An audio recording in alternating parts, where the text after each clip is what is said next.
ஆண்டாள் திருவடிகளே சரணம். கர்க்கடே பூர்வ பல்குஞாம் துளசி கானனோத்பவாம் பாண்ட்யே விஸ்வம்பராங்கோதாம் வந்தே ஸ்ரீரங்கநாயகி.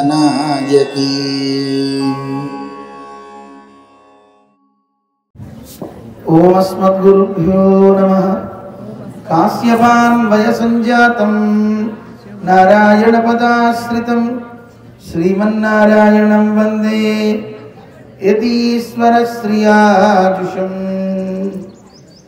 యో నిత్యమచ్యుత పదాంబుజయుగ్మ రుక్మ అవ్యామోహతస్తదితరాణి తృణాయ మేనే అస్మద్గురోర్భగవతోస్య దయైక సింధోః రామానుజస్య చరణౌ శరణం ప్రపద్యే. నీలాతుంగస్తనగిరితటీ సుప్తం ఉద్బోధ్య కృష్ణం పారార్ధ్యం స్వం శృతిశతశిరసిద్ధమధ్యాపయంతి. స్వోచ్ఛిష్టాయాం స్రజిని గణితం యా బలాత్కృత్య భుంక్తే గోదా తస్యై నమ ఇదమిదం భూయ ఏవాస్తు భూయ. జై శ్రీమన్నారాయణ. భగవద్బంధువులారా, 29, 30 పాసురాలు ఈరోజు మనం చేసుకోబోతున్నాం. ఈరోజు భోగి. ఈ రెండు పూర్తయ్యాక మనం కళ్యాణ మహోత్సవాన్ని జరుపుకుంటాం.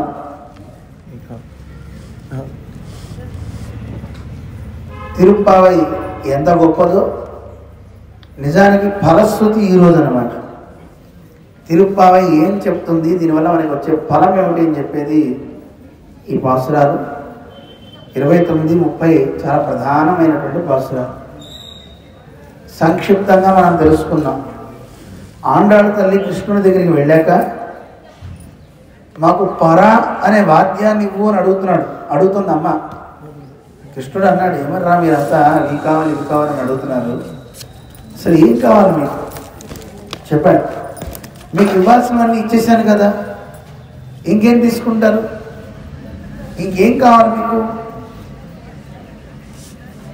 అంటే అప్పుడు ఆండాళితలు చెప్పింది, కృష్ణ మేమేదో నిన్ను కాకుండా బయట కనిపించే వస్తువులు తీసుకునే వాళ్ళలాగా అనుకుంటున్నావేమో, వాళ్ళంతా కూడా అన్య ప్రయోజనులు. నీ దగ్గరికి వచ్చి మిగతావేవో కావాలని తీసుకుపోయేవాడు, మాకు కావాల్సింది నువ్వే అని ఆండాళ్ళ తల్లి స్పష్టం చేస్తుంది ఈ పాసురంలో. 29వ పాసురంలో ఒకసారి పాసురాన్ని అనుసంధానం చేసేసుకొని అందులో ఉన్న అర్థం సంక్షిప్తంగా తెలుసుకుంటాం. నేను చెప్తాం, అందరం కలిసి అందాం. ఆండాళ్ తిరువడిగళే శరణం. சித்தம் சிறுகாலே வந்துன்னை சேவித்து உன் பொத்தாமரை அடியே போத்தும் பொருள் கேளாய். பெத்தம்மே துண்ணும் குலத்தில் பிறந்து நீ குற்றேவல் எங்களை கொள்ளாமல் போகாது இத்தை பறை கொள்வான் நன்னுகான் கோவிந்தா. இத்தைக்கும் ஏழேழ் பிறவிக்கும் உந்தன்னோடு உத்தோமேயாவோம் உனக்கே நாம் ஆட்செய்வோம். மத்தை நங்காமங்கள் மாத்து ஏலோரெம்பாவாய். ஆண்டாள் திருவடிகளே శరణం. ఆండాళ్ళ తల్లి ఇందులో కావాల్సిన ఫలాన్ని చెప్తుంది. తండ్రి మాకంటూ ఏమొద్దు, మేము తెల్లవారుజామునే వచ్చి నీ బంగారపు శ్రీపాదాన్ని పాడాలి, ఇదే మా కోరిక అని అంటాడు. కాలే సిరుకాలే సిత్తం సిరుకాలే మూడుగా చెప్తారు. కాలము, కొంతమంది లేచే సమయాలు ఉంటాయి, ఒక్కొక్కరు ఒక్కొక్క సమయంలో ప్రార్థన చేస్తారు. తామస బుద్ధి వాళ్ళు కలిగిన వాళ్ళంతా చేసే కాలం ఉంటుంది. ఆ బుద్ధి కలిగిన వాళ్ళు దేవుణ్ణి ప్రార్థించేది కాలము అంటారు. రాజస బుద్ధి కలిగిన వాళ్ళు చేసేది సిరుకాలము అంటారు. సాత్విక బుద్ధి కలిగిన వాళ్ళు చేసేది సిద్ధం సిరుకాలే అంటారు. ఎవరండి అనిపిస్తుంది మీ అందరికి? దేవుణ్ణి అర్చించే వాళ్ళందరూ తమోగుణ భూయిష్ఠులందరూ కూడా ఎప్పుడు చేస్తారు? సూర్యుడు వచ్చేసాక పూజలు చేస్తారు. ఆ పూజ సూర్యుడు వచ్చాక చేసేది. ఇంకా సూర్యుడు రావడానికి ముందు అరుణోదయ కాలంలో చేసేవాళ్ళు కొంతమంది ఉంటారు. వాళ్ళు రాజసమైనటువంటి ఫలాలు కావాలని కోరుతుంటారు, వాళ్ళు చేసేది ఆ కాలం. కానీ సాత్వికులు చేసే కాలం ఉంటుంది, బాగా తెల్లవారుజామున లేచేస్తారు. 4 గంటల కల్లా లేచిపోయి ఆరాధనకి వాళ్ళు సిద్ధమైపోతారు. సూర్యుడు వచ్చేసరికి ఆరాధన పుడతావు అన్నమాట. అలా వాళ్ళు సిద్ధమవుతారు. అలా మేము కూడా సిద్ధం సిరుకాలే అంటే లోకంలో ఉన్న వాళ్ళందరూ కూడా దీన్ని ఇంకో విధంగా కూడా చెప్తారు. కాలే అంటే ఈ లోకంలో డబ్బులు కావాలని కోరుకునే వాళ్ళు ఉంటారే, వాళ్ళంతా చేసేది మామూలు సూర్యోదయం ఆ కాలంలో చేస్తుంటారు. కైవల్యం అని ఒకటి ఉందండి, అంటే ఆత్మ సాక్షాత్కారం. వాడికి ఈ లోకంలో డబ్బు వద్దు, వాడికి కావాల్సిందంతా ఏంటి? నేనెవరో తెలుసుకోవాలి. నిజాన్ని మనం తెలుసుకోవాల్సింది అదే కదండి. ఎవరో మనం తెలుసుకోవట్లే, మన గురించి మనం తెలుసుకుంటున్నామా? తెలుసుకున్నారా? ఎవరు మీరు అని అడిగితే పలానా వెంకయ్య గారు అబ్బాయినండి అని చెప్తున్నారు. నన్ను ఎవరైనా ఎవరు మీరు అని అడిగితే జీఎస్ స్వామి శిష్యుడు అని చెప్తున్నారు. కానీ ఎవరు మనం? కనిపించే ఈ దేహం మనమా? కాదు కదా. ఈ దేహం మనం కాము, ఈ దేహంలో ఉన్నవాళ్ళం మనం అంతే. ఉన్ననాళ్ళు ఇంట్లో ఉంటాం, అయిపోయిన తర్వాత దీన్ని వదిలి వెళ్ళిపోవాలి. అందుకని ఆ ఉన్న మనం ఎవరో తెలుసుకోవాలి. దీనికి 100 ఏళ్ల కాలం ఇచ్చాడండి దేవుడు. 100 ఏళ్ల ఆయుష్ ఇచ్చిన ఎవరం మన గురించి ఒకంత కూడా తెలుసుకోవట్లా. తెలుసుకుంటున్నారు ఎవరైనా? మన తాతలు తండ్రులు శుభ్రంగా సంపాదించుకున్నారు, ఆస్తులు వెనకేశారు, వాళ్ళు వెళ్ళిపోయారు. తర్వాత మీరు వెనకేస్తున్నారు, వెళ్ళిపోతారు. మీ పిల్లలు అదే పని చేస్తారు, వెళ్ళిపోతారు. ఆధ్యాత్మిక వేత్త ఎవడైనా ఉండాలా వద్దా? ఏంటి ఆధ్యాత్మికము అంటే? ఆధ్యాత్మికము అంటే ఆత్మ గురించి తెలుసుకోవటం, అంటే మన గురించి మనం తెలుసుకోవటం. కొంతమందికి అంతవరకే జిజ్ఞాస ఉంటుంది, నేను ఎవరో తెలిస్తే నాకు చాలే. కానీ తెలిస్తేటండి తెలియని ఒక గొప్ప ఆనందం అనేది ఉంటుంది. మనకు గుణం ఉందండి, అంటే ప్రతి వస్తువుకు ఒక గుణం ఉంటుంది, ఒక రూపం ఉంటుంది. ఉంటుందా ఉండదా? ఇప్పుడు యాపిల్ పండు చూశాను అనుకోండి, దాని రుచి దానికంటే ఒక రుచి ఉంటుంది.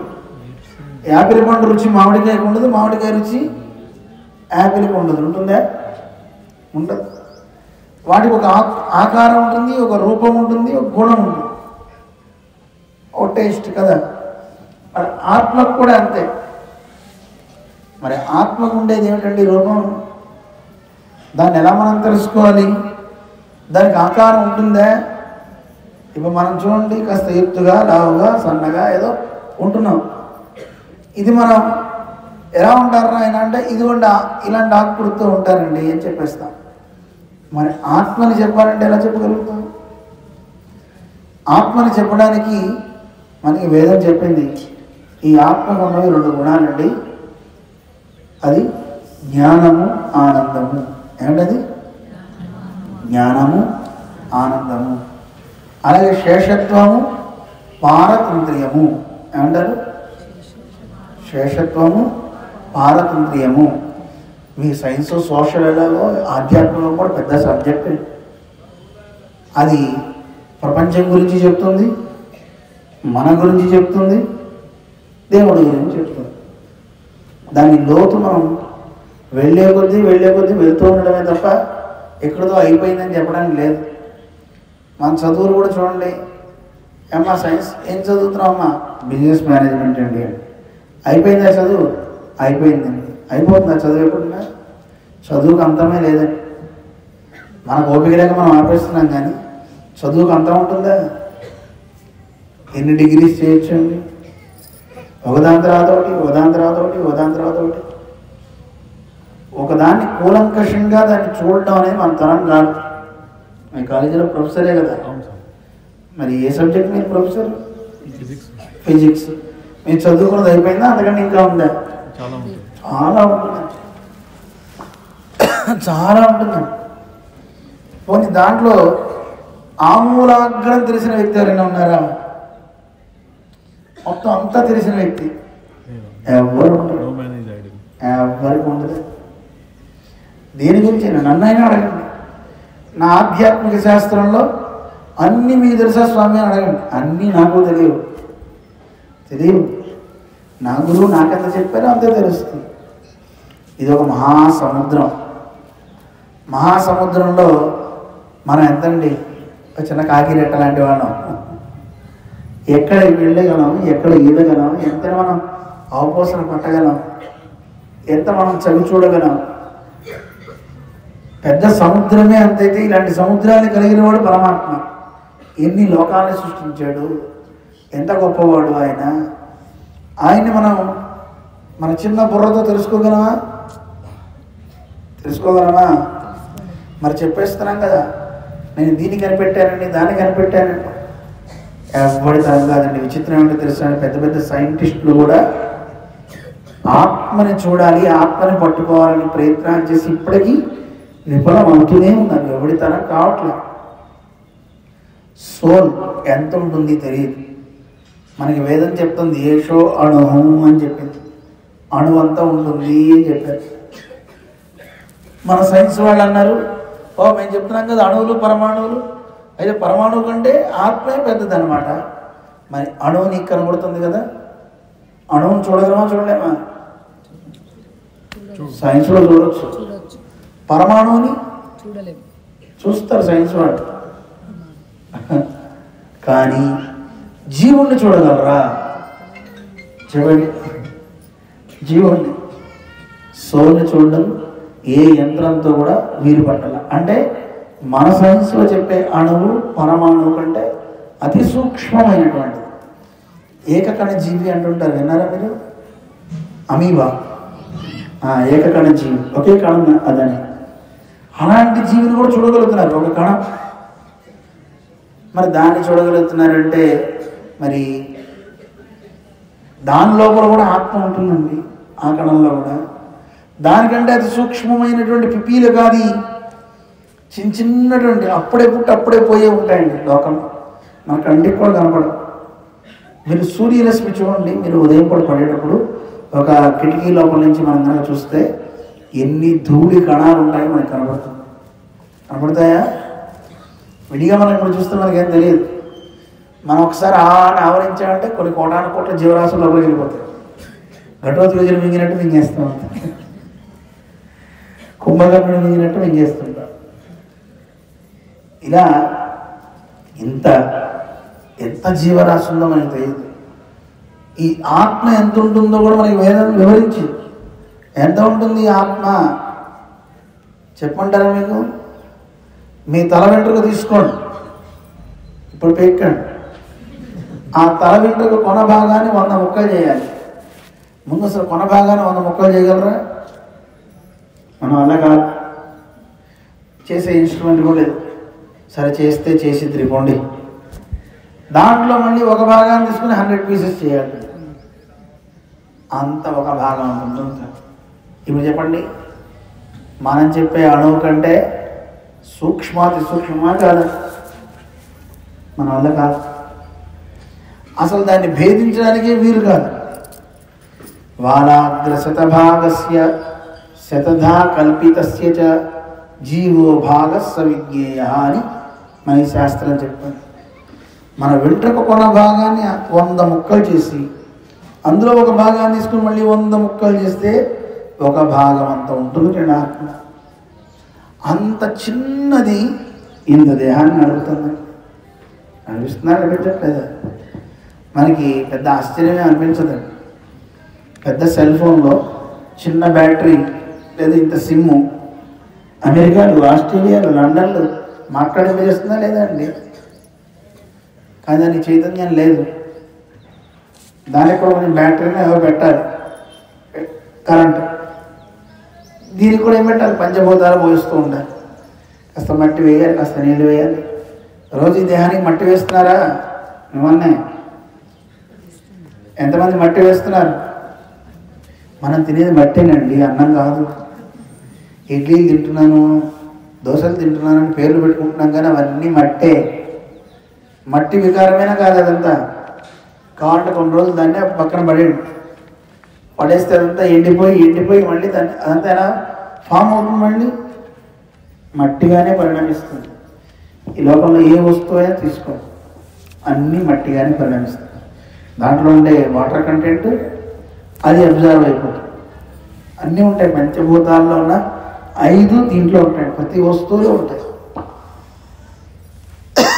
ఇలాగా ఈ ఆత్మను తెలుసుకోవడం చాలా కష్టం. ఎవరికి దాని మీద శ్రద్ధ ఉండదు. ప్రతివాడికి భౌతికమైన భవంతులు ఉన్నాయా, డబ్బులు ఉన్నాయా, చాలు.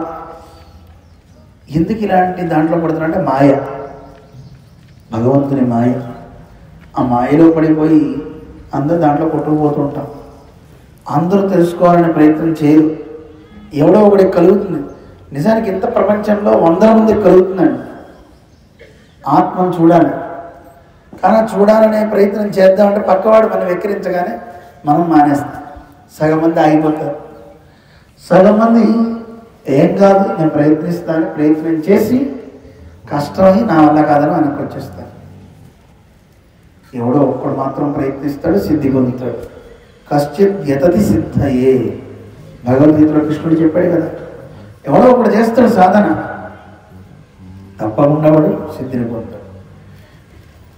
మనం చూస్తుంటాం చూడండి, బాడీ బిల్డర్స్ చాలామంది లోకంలో కనబడుతుంటారు, చూసారా? మరి వాడు అంత అందంగా ఎందుకు శరీరాన్ని చెక్కుకున్నాడు? మనం ఎందుకు చేసుకోలేకపోతున్నాం? ఒకడు చేసిన పని ఇంకోటి చేయలేరా? చేయొచ్చా, చేయలేమా? వాడికి ఏముంది, పనా పంగా అంటే అదే పని వాడికి. మనకి ఉద్యోగాలు ఉంటాయి, అవి ఉంటాయి కదా, మనకి కష్టం.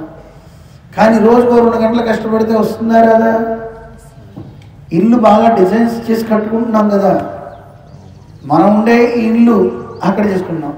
కానీ నిజానికి మనం ఉండేది ఇల్లు ఇది కూడా కదండి, శరీరం కూడా. దీన్ని కూడా మంచిగా మరల్చుకోవాలా లేదా? చేస్తున్నావా లేదా?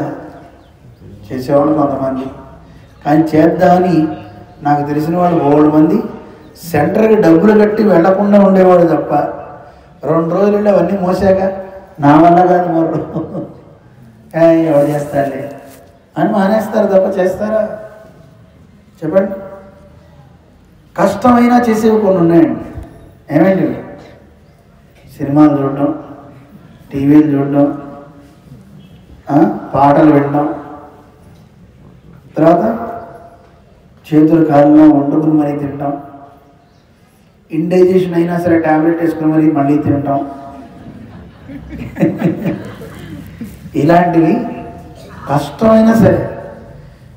కొంతమందికి ఇండైజేషన్ అయ్యి మోషన్స్ అవుతూనే ఉంటాయి. అవుతుంటే పాపం వాడు ఏం చేస్తాడు, అసలే లోపల పాయిజన్ అయింది, అయినప్పుడు వీడు చక్కగా ఏ నీళ్ళు తాగొచ్చు కదా, 4 ఇడ్లీలు తెచ్చిపెట్టాలి అమ్మాయి అంటారు. ఇంకెందుకు లోపల వేస్తావు చెత్త? ఆగరు, తింటూనే ఉంటారు. కష్టమైనా కొన్ని చేస్తున్నాం, కానీ ఆధ్యాత్మికం వైపు నడిస్తే అది కొంచెం నీకు క్లేశం అనిపిస్తుంది, కానీ చివరికి సుఖమే వస్తుంది. చెడ్డవాటికి మంచివాటికి తేడా ఉందండి. చెడ్డవన్నీ ఆరంభించేటప్పుడు మంచిగా ఉంటాయి, చివరికి దుఃఖాన్ని ఇస్తాయి.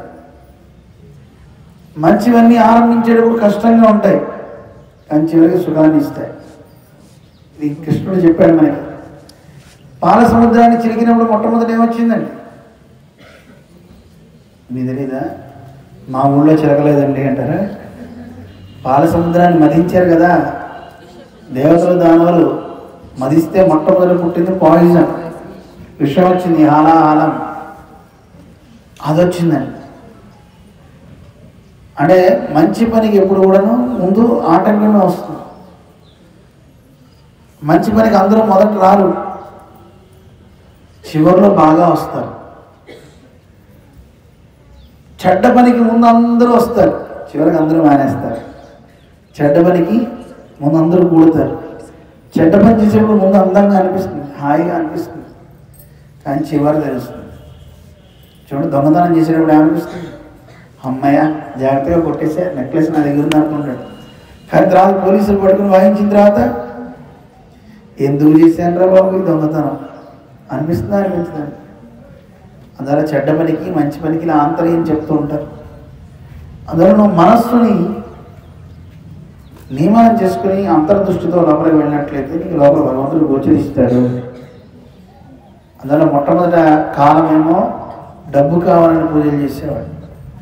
రెండో కాలం సిరు కాలం అంటేనేమో ఆత్మ సాక్షాత్కారం, అంటే లోపల ఉన్న జీవుల్ని తను సాక్షాత్కరించుకోవాలి, తన్ను తాను చూసుకోవాలని చేసేవాడు కొంతమంది ఉంటారు. వాళ్ళు చేసేటువంటి కాలం. సిద్ధం సిరుకాలే అంటేనేమో మాకు ఇవేమొద్దండి, మాకు దేవుడే కావాలని భగవంతుడినే పట్టుకుని ఆరాధించే వాళ్ళు చేసే కాలం అన్నమాట. అన్నడుతున్నది అడుగుతాం. తెల్లవారుజామునే రావాలి కృష్ణ నీ దగ్గరికి. వచ్చి ఏం చేయాలి? ఉన్నై చేవిత్తు నిన్ను సేవించి ఉన్ పొత్తామరై అడిగే పోత్తుం పొరుల్ కేడాయ్. నీ బంగారు పాదాలకి మేము మంగళాశాసనం చేయాలి. ఏం చేయాలని కోరుకుంటుంది అమ్మవారు? మంగళం పాడాలి. పరమాత్మ పాదాలకు మంగళం పాడాలా వద్దా? రక్ష పెట్టాలా వద్దా? ఎంతసేపు దేవుడి దగ్గరికి వచ్చి నేను బాగుండాలని కోరుతాను తప్ప ఆయన మంచిగా ఉండాలని కోరద్దండి.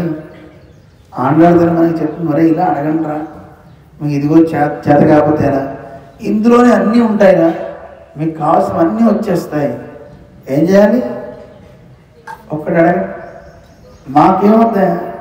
తెల్లవారుజామున నీ దగ్గరికి రావాలి. ఇందులో చూడండి ఎన్ని ఉన్నాయో. వచ్చి మంగళాశాసనం చేయాలి అని కోరుతుందంటే, బాగా తెల్లవారుజామున నిద్ర లేవాలంటే రాత్రి మీరు పెందరాడి పడుకోవాలా వద్దా? పడుకుంటే వెంటనే నిద్ర పట్టాలా వద్దా? మనందరికీ నిద్ర పడుతుందా? 8ంటికి నిద్ర పట్టాలంటే ఎంత ఆరోగ్యవంతులు అయితే పడుతుందండి. ఆరోగ్యం బాగుంటేనే నిద్ర పడుతుందండి. లేకపోతే పిశాచాలలాగా అలా కూర్చుంటాం, నిద్ర రాదు. నిద్ర స్విచ్ ఆఫ్ చేసినట్టు పడుకోగా నిద్ర పట్టిందంటే అది గొప్ప ఆరోగ్యం, ఆరోగ్యానికి సూచకం అన్నమాట. అందువల్ల ఆరోగ్యం బాగుండాలి అని చెప్పడంలో అంతరే. నీ గుడికి మేము రావాలి అని అడుగుతుందమ్మ. అంటే ఆరోగ్యం తినది అడిగితేనే కదా తెల్లవారుజామున లేచేది. మనం రాత్రి పడుకోవడం కదా, పొద్దున్న కూడా పెందరాడు లేవాలి కదా. అలా లేస్తున్నాము అంటే కొంతమంది ఉంటానండి, రాత్రి పెందరాడే పడుకున్నా మళ్ళీ పొద్దున్నే లేటుగానే లేస్తారు. ఏమిటా అంత పెందరాడే పడుకుని ఇంత లేటుగా లేచావు? ఏమో వాడికి అదే తమో కూడా ఎక్కువ అనమాట. అంత నిద్ర అంటే ఉదయం 10 అయినా లేవు, 9 అయినా లేవు. అంతసేపు పడుకోవచ్చా? అంతసేపు ఉండకూడదు. అది 8 పడుకోవాలి, 5 కదా లేచిపోవాలి. అది మంచి కాలం అన్నమాట. అలా నిద్ర లేవడం సిరు కాలం. ఆ టైంలో లేచి నీ దగ్గరికి రావాలి, మంగళం పాడాలి నీ పాదాలకి అని ఉంటుంది అమ్మవారు. ఇదే మా కోరిక అని ఈ పాసురంలో అమ్మ చెప్తూ, ఇంకా ఓ చిన్న మాట చెప్పేసి ఈ పాసురం ముగించి పై పాసురంకి వెళ్ళిపోదాం. అమ్మ ఏం చెప్తుందో తెలిసిన, స్వామి మేము వచ్చాం కదా, మాకు పర ఇమ్మన్నాం కదా, ఈ కైంకర్యం ఇవ్వు. పర అంటే ఏదో అనుకుంటామేమో, తప్పెట వాద్యమే కాదు. ఇప్పుడు చెప్పేసింది స్పష్టంగా. పర అంటే ఏమిటంటే అమ్మవారికి కావాల్సింది పరమాత్మకి అంతరంగిక కైంకర్యం, సేవ చేయాలి. పొద్దున్నే స్వామికి మంగళాశాసనం చేయాలి. దేవుడికి అలాంటి వాళ్ళంటే ఇష్టం అంటాడు. అలాంటి వాళ్ళని శ్రీ వైష్ణవులు అంటారు. ఏమంటారు? భగవంతుడికే రక్ష పెట్టాలి, ఆయన బాగుండాలి అని కోరుకునే వాడిని మంగళాశాసన పరులు అంటారు. ఏమంటారు? మంగళాశాసన పరులు, శ్రీ వైష్ణవులు అంటారు. వెంకటేశ్వర స్వామికి ఎప్పుడు వాళ్ళు అలా కోరుతూ ఉంటారు. శ్రీ వైష్ణవ సతత మర్దిత మంగళాస్తే. వాళ్ళు ఎప్పుడు వెంకటేశ్వర స్వామికి మంగళం చేస్తూ ఉంటారు. నువ్వు బాగుండాలి, నువ్వు బాగుండాలి. నిజంగా నాకు కోరే ఉంటే కనుక మనం ఎప్పుడు బాగుంటాం. నువ్వు ఎలాంటి చోట అయినా ఉండు, నిన్ను ఆయన రక్షించుకుంటాడు. మన శరీరాన్ని మనం ఎలా రక్షించుకుంటామో అలా పరమాత్మ మనని రక్షిస్తాడు. అంత గొప్పతనం మనకి చెప్పారు శాస్త్రాలు. అందువల్ల ఆండాళ్ళ చెప్తూ, నువ్వు పర ఇవ్వను ఇవి అని చెప్పగా నువ్వు మాకు ఈ వాద్యాన్ని. కృష్ణ ఇంకొక మాట చెప్తా విను. నీకు మాకు సంబంధం అనేది ఈ అవతారంలో నువ్వు మా కులంలో పుట్టేవని కాదా, సహజంగా కూడా నీకు నాకు సంబంధం ఉంది. దేవుడికి మనకి సంబంధం ఉందా లేదా? ఏం సంబంధం ఉందండి? ఎవరి సంబంధం? ఆయన దేవుడు, మనం భక్తులు, అంతేనా? అంతకంటే ఎక్కువ సంబంధమే. భార్య భర్తృ సంబంధం అంటారు. ఆయన భర్త అయితే మనందరం ఆయనకి భార్యలు, ఆయన స్వామి అయితే మనందరం దాసులు. ఇలా సంబంధాలు బోల్డన్ ఉన్నాయి, మీకు చెప్పాం. నవవిధ సంబంధాలు. ఇది ఒక్క జన్మతో ఆగడానికి లేదండి. మీకు చెప్తూ ఉంటారు చూడండి, భార్యాభర్తలు అయ్యారంటే కనుక ఒకళ్ళు 7 జన్మలకి వాళ్ళే భార్యాభర్తలు అవుతుంటారు. తెలుసా? ఈ మాట చెప్తే ఒక ఆవిడంది, ఏమండి వచ్చే జన్మ కూడా మళ్ళీ ఈయనేనా నాకు భర్త అంతే మరి. అదేంటమ్మా రా అంటున్నావు? నువ్వు మంచి చేసావు అనుకో, వచ్చే జన్మ నువ్వు ఎలా కావాలనుకుంటే అలా వస్తాడు ఆయన. అప్పుడు ఆయన భార్య అవ్వచ్చు, నువ్వు భర్త అవ్వచ్చు. రివెంజ్ అప్పుడు తీర్చుకో. ఎప్పుడు వాళ్ళ సంబంధం అలాగే. అంటే భార్యాభర్త కావచ్చు, పార్ట్నర్స్ కావచ్చు, ఏదైనా అవ్వచ్చు. ఆ సంబంధం అనేది ఎప్పుడు అలా ఉంటుంది. ఆండాడితో అంటుంది, స్వామి ఇది ఒక్క జన్మ కోసమే కాదు స్వామి, ఏజేష్ పిరవిక్కం ఉందన్నోడు ఉత్తు మేయావో ఉనక్కే నామ ఆశ్చీవో. ఎన్ని జన్మలకైనా ఈ సంబంధం పోకూడదా? ఎప్పుడు నీతో మాకు సంబంధం ఉండాలి. నువ్వు స్వామివి, మేము దాసులం. నీకు ఆంతర్గత కైంకర్యాలు చేస్తూనే ఉండాలి. కృష్ణ మాకు ఒక్కడి చేయి చాలు, నీ సేవ చేయాలనేది ఒక కోరిక ఉంది అంతే. ఇంతకంటే మత్తైన కామంగళ్ మార్తు, ఇది అండర్లైన్ చేసుకోండి, ఈ చివరి లైన్. దీనికంటే ఇతరమైన కోరికలు నా మనస్సులో ఉంటే తుడిచిపారే. ఇంతకంటే వేరేది వద్దు.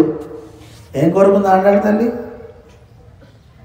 నీకు మంగళాశాసనం చేయాలి, ఇంతకంటే నాకు వేరేది వద్దు. ఎంత ఆనందపడతాడండి దేవుడు. ఎలా అంటే, ఏ స్త్రీ అయినా తన భర్త దగ్గరికి వెళ్ళి, నాకు నీ పాదాల చెంత ఉండడం తప్ప నాకు ఇంకోటి ఏం అవసరం లేదు అని అంటే ఎంత ఆయనకు ఆనందం ఉంటుంది. గతంలో చెప్పాను, ఒక రాజుగారికి 4 భార్యల్లో ఏమేం కావాలో సంవత్సరానికి కావాల్సిన రాజు ఇస్తుంటాడు. ఇస్తే ఒక ఆవిడ అందుట, నాకేం వద్దని అన్నీ వెనక్కి పంపించేసి. ఎందుకు అన్నీ వెనక్కి పంపించేస్తున్నావు? ఎందుకు నాకు నువ్వు లేనప్పుడు ఇవన్నీ? ఎప్పుడో 10 రోజులకు వస్తావు. ఎందుకంటే 3 మంది భార్యలు ఉంటారు కదా, నాకు ఇలా వద్దు. మరి నీకేం కావాలి చెప్పు? భవంతుల, మేడల, అశ్వాల, ఏం కావాలి చెప్పు? మనుల, మాణిక్యాల? ఏమైనా ఏ స్త్రీ అయినా కోరుకునేది ఏమిటి చెప్పు? మిగతా వాళ్ళు అవన్నీ కావాలని కోరుకుంటున్నారు. నాకు కావాల్సింది నువ్వే. మాంగళ్యం అనగా ఆవిడ దగ్గర ఉంటుంది కదా, భర్తే కదండి. మీరు చెప్పండి, మీ వారు నెలకి 1 కోటి రూపాయలు ఇస్తా అన్నారు, లేదా 10 లక్షలు ఇస్తా అన్నారు. ఆయన మాత్రం దుబాయ్లోనే అక్కడ ఉంటాను, రాడనుకోండి, ఎప్పుడు రానంటున్నాడు, మీకు డబ్బులు పంపిస్తా అన్నాడు, ఏమంటారు? నిజం చెప్పండి.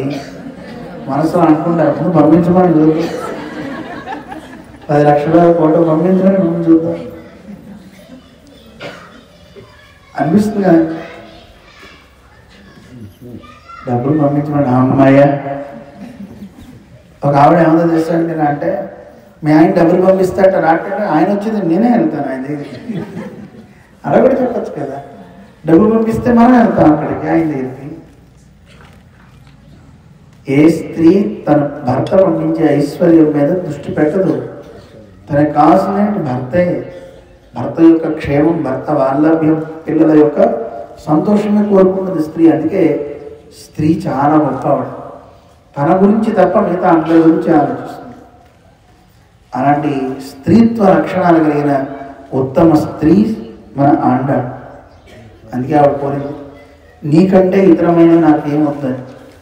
ఆ రాజుగారు సంతోషించేసి ఇలాంటి భార్యను ఎవడైనా వదులుకుంటాడా? చూడండి, ఎప్పుడైనా సరే మనం ప్రేమించడం కాదు, మన్ని ప్రేమించే వ్యక్తులు దొరకడం అదృష్టమే కదా. దేవుడు అదే అనుకున్నాడు, నేను అందరినీ ప్రేమిస్తాను, కానీ నన్ను బాగా ప్రేమించేవాడు దొరికితే నెత్తిని పెట్టుకోవాలో వద్దా? నన్ను బాగా ప్రేమిస్తుంది కదా ఈ గోపిక. అందుకని ఆ రాజు ఆలోచించేట, ఈవిడ నా పక్కన ఉంటే నాకు శ్రేయస్సు అని మిగతా ముగ్గురు ఆడవాళ్ళని ఐశ్వర్యం ఇస్తున్నాడు, కానీ ఈవిడనే పట్టమహిషిగా పెట్టుకున్నాడు. ఈవిడ తెలివి చూడండి, మిగతా వాళ్ళకి పట్టు వస్త్రాలు ఆభరణాలు వచ్చినాయి, అయిపోయాయి. కానీ ఏ ఫంక్షన్కి వెళ్ళినా రాజుగారితో పాటు వెళ్ళేది ఎవరండి? ఎవరు? ఈ పట్టమహిషి వెళ్తారు. నీ సేవ చేయాలని కోరుకుంది కదా, ఎప్పుడు వదిలిపెట్టినది కదా. ఎక్కడికి వెళ్ళినా సరే రాజుగారికి ధీటైన వస్త్రాలు ఈవిడికి కూడా. ఈరోజు వేసిన ఆభరణం మళ్ళీ రేపు ఉండదు. ఒక్కటే కోరింది ఆవిడ, నీతో ఉండాలి అంతే. దాంతో వస్త్రాలు వచ్చినాయి, మంచి మంచి బట్టలు వచ్చినాయి. తర్వాత రాజుగారికి తినే క్వాలిటీ ఫుడ్ లాంటిది ఈవిడికి వచ్చేసింది. ఎక్కడికన్నా ఎవరన్నా ఫంక్షన్కి వెళ్తే రాజుగారికి పెట్టినప్పుడు ఈవిడికి కూడా పెడతారా పెట్టరా? ఈవిడ బ్యాలెన్స్ బాగా పెరిగిపోయింది. ఎంత తెలివిగా కోరుకుందే అనుకున్నాక మిగతా వాళ్ళందరూ. మనం పిచ్చి మొహాలు, మనకి ఈ డబ్బు ఉండే చాలు, అవి ఉండే చాలు అనుకున్నాం, కానీ ఇది బాగా కోరుకుందే అనుకున్నారు. మనం కూడా దేవుణ్ణి అదే కోరాలా వద్దా? ఆండాళ్ళమ్మ అదే చెప్తాం, మాకు వేరే కోరిక వద్దయా అని. అది 29వ పాసురం సారం. ఇక 30వ పాసురంలో మనకి ఆండాళ్ళ తల్లి ఫలశ్రుతి చెప్తున్నారు. పరమాత్మ పేరు కేశవుడుట. ఏం పేరు? కేశవుడు. అందమైన కేశాలు కలిగిన వాట. చాలా అందంగా ఉంటుంది ఆయన జుట్టు. ఎందుకని అంత అందమైన జుట్టు అంటే, ఎలా చూస్తుంది ఆండాళ్ళ తల్లి అంటే, సముద్ర మథనం చేసినప్పుడు, సముద్రాన్ని మథనం చేసేటప్పుడు ఆయనే చాలా శ్రమపడ్డాట. ఆయన జుట్టు అటు ఇటు పడిపోతుంది బాబా. ఇటు పడితే మళ్ళీ ఇలా ఎగరేస్తున్నట్టు, ఇటు పడితే ఇటు ఎగరేస్తున్నట్ట, ఎగరేసి శ్రమ పడిపోతున్నట్ట చేస్తూ ఆ సముద్ర మథనం చేస్తున్నప్పుడు ఆ సముద్రంలో మన వ్యాసుడికి కూడా ఎవరికి కనపడనని మన ఆండాళ్ళ తల్లి కనపడింది. ఏమున్నాయి సముద్రంలో? ఓడలు ఉన్నాయండి. ఓడల్లో కొంతమంది ఋషీశ్వరులు ఉన్నారట. అది చూసింది అమ్మ. అలా సముద్ర మథనాన్ని చేసి లోకానికి సంపదను అనుగ్రహించినట్టు కేశవుడా అని ఆండాళ్ళ తల్లి ఆయన్ని కీర్తిస్తోంది. వంగ కడల్ కడైంద మాధవనే కేశవనే. ఆ కేశవుడిని పాడింది ఆండాళ్ళ తల్లి. కేశవ అంటే అందమైన కేశాలు గలవాడు. బ్రహ్మకి రుద్రుడికి కూడా ఆయనే స్థానము. ఆయన నుంచి వాళ్ళిద్దరూ పుట్టారు. అందువల్ల ఆయన కేశవ అని పేరు వచ్చిందని మీకు గతంలో చెప్పాను మేము. అలాంటి కేశవனை వంగక్కడల్ కడైంద మాధవனை కేశవனை. ఆ స్వామిని ఏం చేసింది? లక్ష్మీపతి అయినటువంటి ఆ కేశవుడిని తింగళ్ తిరుముగత్తు చీഴയാர் సెన్నిరైంజి అంగప్పరై కొండవాత్తై. ఎంత అందంగా చెప్తున్నారంటే ఇందులో ఈ పాసురంలో చంద్రముఖాలు, చంద్రవదనాలు లాంటి, చంద్రుని ముఖం చూడడానికి ఎంత ఆహ్లాదకరమో అలాంటి వదనాల విందం కలిగినటువంటి గోపికా స్త్రీలందరూ కలిసి ఈ వ్రతాన్ని చేశారట. చేసి ఆవిడేం చేసింది? కృష్ణుడిని పరిణయమాడింది. చూడండి, మీరు ఒక్కడే మాట గుర్తుపెట్టుకోండి. గోదాదేవి నేరుగా కృష్ణుడి దగ్గరికి కాదు వెళ్ళింది, ఆలయంలో ఉన్న అర్చామూర్తి. ఆ మూర్తి దగ్గర ఆవిడ పూజ చేసింది, తన పాటలు వినిపించింది. పాటలు విన్న స్వామి ఆవిడ వివాహం ఆడాడు. అంటే ఆ పాటలకి ప్రభావం ఉందా లేదా? ఎంత ప్రభావం ఉందో మనకే తెలుస్తుంది. నువ్వు పాసురాలు పాడకపోయినా పర్వాలేదు, ఆ రోజు ఇలా గోదాదేవి పాడి దేవుణ్ణి పరిణయమాడింది, వివాహం చేసుకుంది. అంగు ఇప్పరి సురైపార్ ఈది రెండు మాల్వరైత్రోడు. ఏమండి? అంగ అప్పరై కొండ వార్తై. ఆ వార్తని ఇప్పుడు తెలుసుకోవాలి. ఆ రోజు ఏం చేశారు? ఆండాళ్ళని పాడి ఫలాన్ని పొందింది కదా, ఆ ఫలాన్ని పొందిందండి, దేవుని వివాహమై ఆడింది అనే వార్తని వింటే చాలు, అలా అనుకుంటే చాలు. ఇప్పుడు ఇక్కడ ఇంతమంది కూర్చున్నారు కదా, అక్కడ కూర్చున్న వాళ్ళు అనుకుంటున్నారట, ఏమిట్రా జరుగుతుందని ఎవరో కొత్త ఆయన వచ్చి అడిగట. అడిగితే ఎప్పుడో కావుట భూదేవి మనుష్య రూపంలో పుట్టి కృష్ణుడిని పూజ చేసింది. ఆవిడ పేరు గోదట. ఆవిడ 30 పాటలు పాడిందట. దేవుడిని పెళ్లి ఆడిందట. దేవుడు వచ్చి ఆవిడ వివాహం చేసుకున్నట్ట అని వాళ్ళు అనుకున్నారు అంతే.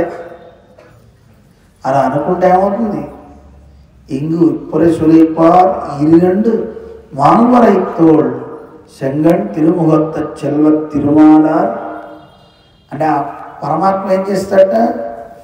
వాళ్ళందరికీ కూడాను తన 4 చేతులతో అన్ని వైపుల నుంచి ఆ పరమాత్మ అని రక్షిస్తాడట. ఆ వార్తను అనుకుంటే చాలు.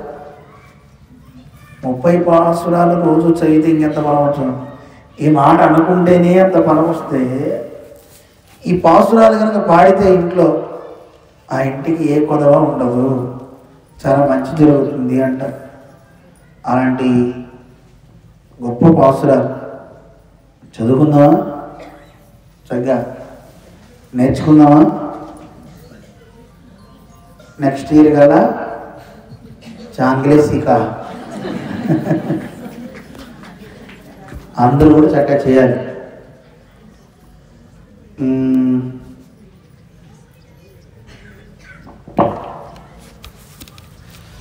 తుమ సర్వాన్న గోదా రంగనాథ స్వామి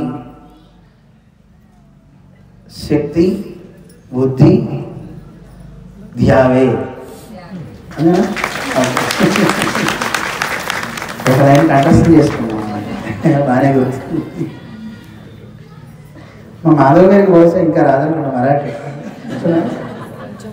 కొంచెం వచ్చింది. నాకైతే ఒక లైన్ వచ్చేసింది. చాలా సంతోషంగా ఉంది. మీ అందరికీ కూడా పెరుమాళ్ళు మంచి సంపదన్ని మంచి శక్తిని ఇచ్చుగాక అని ప్రార్థన చేసుకుంటూ 30వ పాసురం కూడా ఒకసారి చెప్తాను అందాం. అన్న తర్వాత కళ్యాణానికి కంకణ ధారణ యజ్ఞ విధారణ చేస్తారు. ఒకసారి సేవిద్దాం. ఎప్పుడెప్పుడు అందరూ ఎదురు చూస్తున్నారు కదా గోదా కళ్యాణం. గోదాదేవి ఒకతే కాదు, మనం కూడా కృష్ణుని ఇప్పుడు పరిణయం ఆడుతున్నాం. మనం కూడా ఆయన పెళ్లి చేసుకుందాం. ఆడవాళ్ళే కాదు, మగవాళ్ళు కూడా అందరూ. దేవుడు ఎవరిని చేసుకుంటాడు? శరీరాన్ని కాదు, ఆత్మని. ఈ ఆత్మని దేవుడికి సమర్పించాలి. ఇద్దామా? ఎంతమంది అనండి? కృష్ణ ఈ ఆత్మను తీసుకో, దీన్ని చక్కగా పెళ్ళాడు అనొచ్చు. అనిల్ గారు చూస్తున్నారు, వాళ్ళు ఆవిడ చేయెత్తింది. ఏంటి కృష్ణుడు పెళ్లి చేసుకుంటామని వదిలేసి అనుకుంటున్నాడు ఆయన. మీ ఆవిడ మీ దగ్గరే ఉంటాడు. సోల్ని చేసుకుంటాడు అనమాట. మీ సోల్ని కూడా ఆయన చేసుకుంటాడు. అర్థమవుతుందా? అందరూ చెప్పండి. వంగక్కడల్ కడైంద మాధవனை கேசவனை திங்கள் திருமுகத்து சேழையார் செல்லிரைஞ்சி அங்கப்பறை கொண்டவாத்தை அணிபுதுவை பைங்கமல தந்தெரியல் பற்றர் பிரான் போதை சொன்ன செங்கத்தமிழ் மாலை 30 தப்பாமே இங்கு இப்பரிசுரைப்பார் ஈரிரண்டு மால்வரைத்தோன் செங்கண் திருமுகத்து செல்வத் திருமாலார் எங்கும் திருவருள் பெத்து இன்புருவர் எம்பாவாய். அன்னாள் திருவடிகளே శరణం. ఈ భాషలో செங்கண் తిరుముగత్తు చెల్వత్ తిరుమాలార్, అలాగే తన్ తెలియల్ బట్టల బిరాన్ మోదీ సొన్న. ఆయన పద్మమాల వేసుకుంటాడు. ఇప్పుడు మెడలో పద్మాల్లో గింజలు ఉంటాయి కదా, ఆ గింజల మాల వేసుకుంటాడు. చల్లని ఆ మాల వేసుకుంటే లక్ష్మీదేవి ఆ మాలలో ఉంటుందన్నమాట. ఆ పూసల్లో పద్మవాసులు కదా ఆవిడ, పుష్పంలో అవతరించింది కనుక ఆ మాల వేసుకుంటారు. పద్మమాల తులసిమాల 2 వైష్ణవుడు మెడలో ఉండాలట. అది ఆ స్వామి మెడలో ఉన్నాయి చూసారా, పద్మమాల నల్లగా ఉన్నాయి కదా తామర గింజలు, అలాంటి మాల వేసుకున్నారు. ఆయన యొక్క బట్టర్ పిరాన్ అంటే విష్ణు చిత్రవారి యొక్క కుమార్తె గోదై స్వర్ణ. అమ్మ చెప్పినటువంటి 30 పాటలు కనుక పాడితే సమస్త ఫలాలు మనకి పరమాత్మ తన 2 కళ్ళతో 4 చేతులతో ఆయన అనుగ్రహిస్తాడు అన్ని వైపుల నుంచి.